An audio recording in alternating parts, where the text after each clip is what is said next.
Fala galera, tudo bem com vocês? Professor Cláudio mais uma vez aqui com vocês, galera. E nessa aula a gente vai revisar alguns assuntos que vocês viram até a aula anterior, ok? Bem, quais assuntos que vocês já viram, galera? Na unidade 4 vocês viram sobre genética. Na unidade 5 vocês viram sobre evolução. Na unidade 6 vocês viram sobre biodiversidade e sustentabilidade, certo? Aqui na nossa revisão, eu vou centrar aí em revisar o assunto da unidade 5, revisão, evolução, e o assunto da unidade 6, biodiversidade e sustentabilidade, certo? Cláudio, sobre genética. Galera, sobre genética, como tem alguns detalhes, algumas coisas um pouco mais, que levam um pouco maior de tempo, eu sugiro, certo, que vocês voltem às aulas que o professor Hélio ministrou aí sobre genética para vocês revisarem esses assuntos. Tranquilo? Bem, então a gente vai revisar aqui sobre evolução, biodiversidade e sustentabilidade. Bora lá? Bem, a gente vai aí falar primeiro sobre a evolução. Se a gente vai falar sobre a evolução, a gente precisa falar sobre a origem da vida, sobre as teorias evolutivas. E as teorias evolutivas, galera, são duas. Uma chamada de fixismo e uma outra teoria chamada de evolucionismo, também chamada de transformismo, ok? Olha, dentro da teoria aí do fixismo, acredita-se o seguinte, que os indivíduos foram criados e não sofreram modificação através do tempo, apresentando as mesmas características desde a sua criação até os dias atuais. Ou seja, as espécies eram imutáveis. Então, dentro aqui do fixismo, um Deus superior criou toda a espécie e as características dessas espécies que a gente tem hoje são as mesmas características no momento que eles foram criados. Ou seja, elas não sofreram aí mutação, nenhuma transformação. Já na teoria evolucionista, né, no evolucionismo, acredita-se que as espécies elas sofreram transformações graduais, certo? Essas transformações graduais foram sofridas pelos seus ancestrais ou foram sofridas por espécies que nos dias atuais elas são extintas, certo? Então, dentro do evolucionismo, acredita-se na mutação da espécie, na evolução, na transformação da espécie. No fixismo, acredita-se que as espécies são imutáveis. Tranquilo? Bem, então a gente vai aqui falar sobre a teoria, sobre aí dentro das teorias evolucionistas, né? Dentro das teorias aí da questão da origem das espécies, a gente vai falar aqui das teorias evolucionistas.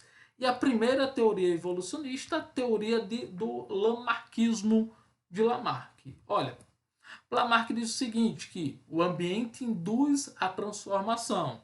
A modificação ambiental gera uma adaptação por transformação. Então, há uma mudança no ambiente e essa mudança aí gera uma transformação, gera uma adaptação por transformação, ok? Bem, aí Lamarck diz que o princípio evolutivo estaria baseado em duas leis fundamentais. Primeira lei, lei do uso ou desuso. E aí nessa lei diz o seguinte, que no processo de adaptação ao meio, o uso de determinadas partes do corpo do organismo faz com que elas se desenvolvam e o desuso faz com que se atrofiem. Então, para Lamarck, o ambiente mudou. Devido a essa mudança no ambiente, vai se gerar uma adaptação, uma transformação da espécie. E o que vai acontecer? A espécie vai utilizar aí numa maior frequência determinadas partes do seu corpo e essas partes do seu corpo aí vai acabar tendo aí uma adaptação. E a parte que não foi utilizada, ela vai acabar atrofiando. Olha, aqui o exemplo clássico, certo? É o exemplo da girafa. Então acredita-se que À medida que faltou a alimentação rasteira para a girafa, onde essa alimentação acabou sendo só encontrada nas copas das árvores, forçou com que a girafa precisasse forçar parte do seu corpo para alcançar a copa das árvores. E aí e daí é que vem a questão do uso, por esse uso frequente, houve esse alongamento do pescoço da girafa, certo? E se não há, dentro aí da lei do uso ou desuso, se não há esse uso, aí acaba atrofiando isso aí. Hoje não é bem assim, não é bem assim, né, galera? Se não, de tanta gente utilizar os nossos olhos para enxergar, então a gente estaria aí fazendo com que ele se adaptasse. E o que ia acontecer? Daqui a pouco a gente ia ter visão de raio-x, né? Enxergando através das paredes. E não é isso que acontece, né? Pelo contrário, a gente acaba utilizando aí e com a gente chega na velhice, a gente está sentindo dificuldade aí para poder enxergar, certo? Uma outra parte aí da lei de Lamarck é que ele fala da lei da transmissão dos caracteres adquiridos. E diz o seguinte: alterações no corpo do organismo provocadas pelo uso ou desuso são transmitidas aos descendentes, certo? E aí o que acontece? Vamos pegar lá o exemplo da girafa.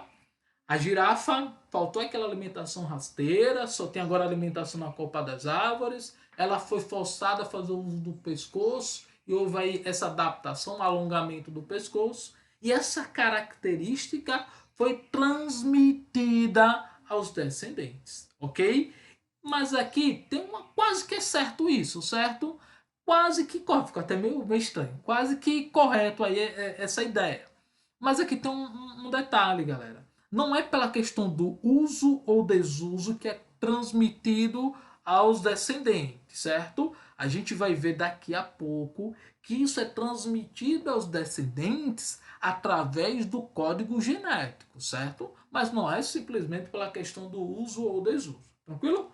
Guardem o seguinte aqui. Dentro do lamarquismo, o ambiente induz a transformação. Então, a modificação ambiental induz uma adaptação por transformação, certo? Uma outra teoria evolucionista, o darwinismo, olha, falou sobre a questão da origem das espécies, falou sobre evolução, a gente tem que falar de Charles Darwin, certo? Então aqui no darwinismo diz o seguinte, que o ambiente seleciona as modificações. A modificação ambiental seleciona o mais apto, ou seja, ocorre uma adaptação por seleção, certo?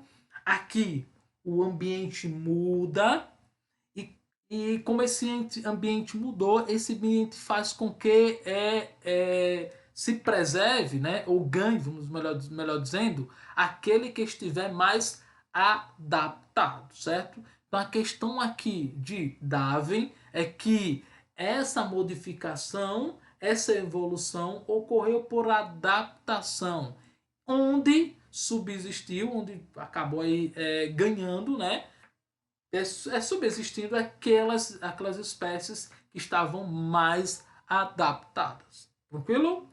Bem, e aí, continuando, segundo Darwin, as espécies modificam-se ao longo do tempo, em virtude da seleção natural. Vamos dizer que o mais forte acaba aí ganhando. Para ele, os organismos vivem em uma luta constante pela sobrevivência. E apenas aqueles mais aptos são capazes de sobreviver, reproduzir-se e passar as características vantajosas para os seus descendentes, certo? Aqui, galera, tem um certo problema também que tem lá no lamarquismo. Lembra lá da segunda lei de Lamarck, a questão da transmissão aí dos caracteres? Aqui ele fala também sobre a questão da transmissão aí de algumas características, né? De passar as características para os seus descendentes. Mas não diz como. E aqui a gente vai para outra lei do evolucionismo, que é o neodarwinismo, também conhecido como teoria sintética da evolução, certo? Bem, a neodarwinismo consiste na teoria da seleção natural. Então aqui, galera, é por isso o nome neodarwinismo. Concorda aí com o que Darwin lá falou, certo? da teoria da seleção natural. Acaba ganhando aquele que consegue se adaptar mais facilmente. A crescida dos conhecimentos genéticos adquiridos posteriormente. Assim sendo, o neodarwinismo incorpora a ideia de mutação e recombinação genética, certo? Cláudio, mas por que Darwin não falou sobre isso? Olhe, na época de Darwin ainda não se falava sobre o código genético. E é aqui que se começa a falar sobre a questão do código genético. Então a partir daqui se tem a ideia de que essa mutação, essa transformação, ela é passada para os descendentes, né? Para os descendentes através aí do código genético.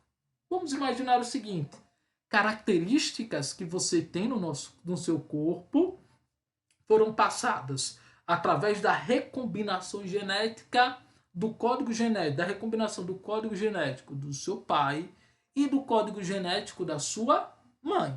E aí você tem características que assemelham-se às características do seu pai e da sua mãe, ok? Essas características você irá passar para os seus filhos, né? Através da recombinação do código genético seu, ou do seu esposo, ou da sua esposa. Tranquilo? Bem, então essa é a ideia, a teoria atual, certo? Sobre o evolucionismo, o neodarwinismo. E como surgem as novas espécies, Cláudio? Olha, as novas espécies, galera, está dentro aí do que o pessoal chama de especiação. A especiação diz respeito ao processo evolutivo, que envolve o surgimento de novas espécies. Então, desde a origem da vida, os seres vivos vêm sofrendo a diferenciação através de variações genéticas em decorrência de mutações genéticas. Então, se a gente for pensar, por exemplo, características do povo brasileiro, né? Características genéticas do brasileiro, características genéticas do povo asiático, características genéticas do povo americano, características genéticas do povo africano. Então, isso está relacionado aí com a especiação, certo? Bem, e a especiação está relacionada também aí com o surgimento de novas espécies. Podemos dividir a especiação em 3 tipos: especiação alopátrica, especiação simpátrica e especiação parapátrica. A gente vai ver cada uma dessas aí qual é o significado. Especiação alopátrica, também chamada de cladogênese.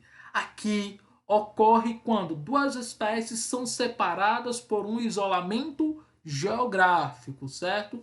Então as duas espécies elas surgem aí porque há um isolamento geográfico, certo?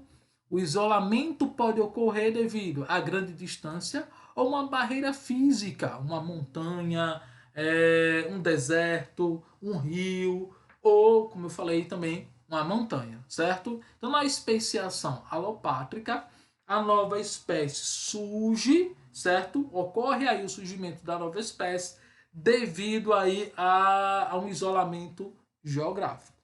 Já na especiação simpátrica, também chamada pré-zigótico, a especiação ocorre aí pela ausência da separação geográfica.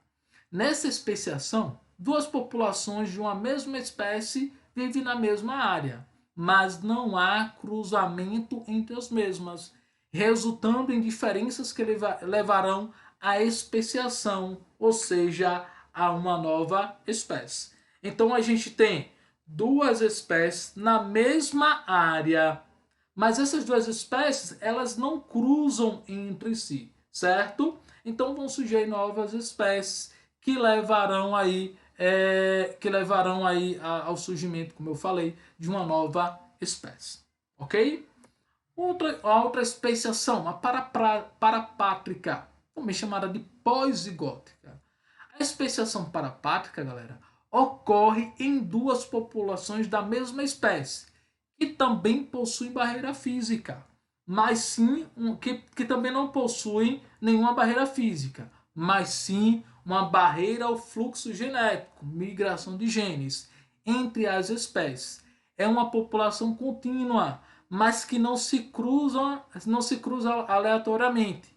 Caso tenha um intercruzamento, o resultado são descendentes híbridos, ou seja, descendentes que não conseguem procriar, que não conseguem aí gerar uma nova, como é que eu posso dizer? Gerar aí uma nova espécie ou um novo ser. Tranquilo? Bem, e aqui para a gente fechar a nossa revisão, a gente vai falar sobre o que a gente já viu aqui também, sobre a questão da biodiversidade e sustentabilidade. Lembre que biodiversidade descreve a riqueza e a variedade dos seres vivos, certo? Lembrem que o nosso Brasil é um país que apresenta a maior biodiversidade do mundo e devido a apresentar essa biodiversidade, tem aí a responsabilidade de preservar. E que essa preservação é importante para sobrevivência da espécie futura, da espécie humana futura. Tranquilo? Bem, aqui também vimos que algumas coisas ameaçam a biodiversidade. A poluição, o uso excessivo de recursos naturais, exploração excessiva de algumas espécies, a expansão agrícola, urbana e industrial. Então, todas essas coisas aí acabam ameaçando a biodiversidade. Sendo assim, proteger a biodiversidade é fundamental para a manutenção da vida no planeta. Isso pode ser feito de duas formas, preservando ou conservando. Quando a gente fala em preservar, é preservar na sua totalidade, sem fazer uso do recurso natural ou do ecossistema. Quando eu falo conservar, significa fazer uso, mas esse uso tem que ser consciente, tem que ser planejado e tem que ser sustentável, certo? Aí lembre que no Brasil, nos anos 2000, foram criadas unidades de conservação com o objetivo aí de proteger, de preservar e conservar, certo? A nossa biodiversidade. Isso foi por meio de lei, certo? E essas unidades são espaços naturais, incluindo águas costeiras, que devem ser protegidas por apresentarem características naturais especiais. Aí são duas unidades: unidades de proteção integral, unidades de uso sustentável. A unidade de proteção integral são áreas de beleza natura. Nesses locais, lembrem, é permitido atividades recreativas, educativas e pesquisas científicas. Não é permitido o uso do recurso natural, certo? E não é permitido também a questão aí, a presença de moradias. E aí a gente viu alguns exemplos aqui, certo? Lá o Parque Nacional de Fernando de Noronha, Parque Nacional da Chapada Diamantina, ambos aqui no nosso lindo Nordeste. Uma outra unidade de conservação, unidades de uso sustentável. São áreas que buscam conciliar a conservação da natureza com o uso sustentável dos recursos naturais. E aqui, galera, é permitido a instalação de moradias, mas essas instalações elas precisam fazer uso do recurso natural de forma sustentável e planejada, certo? E também que não representem formas de agressão ao ambiente, ok? Aí duas unidades de uso sustentável, Floresta Nacional dos Carajás, lá no Pará, e a Floresta Nacional de Três Barras, lá em Santa Catarina. Bem, galera, a gente fecha aqui a nossa revisão sobre alguns assuntos que a gente viu nesta unidade. Eu encontro com vocês no plantão de dúvidas e, claro, peço que vocês anotem a dúvida de vocês para que quando a gente se encontre no plantão de dúvidas eu possa ajudar vocês da melhor forma. Galera, valeu, tchau, tchau, Deus abençoe a vida de vocês. Valeu, galera!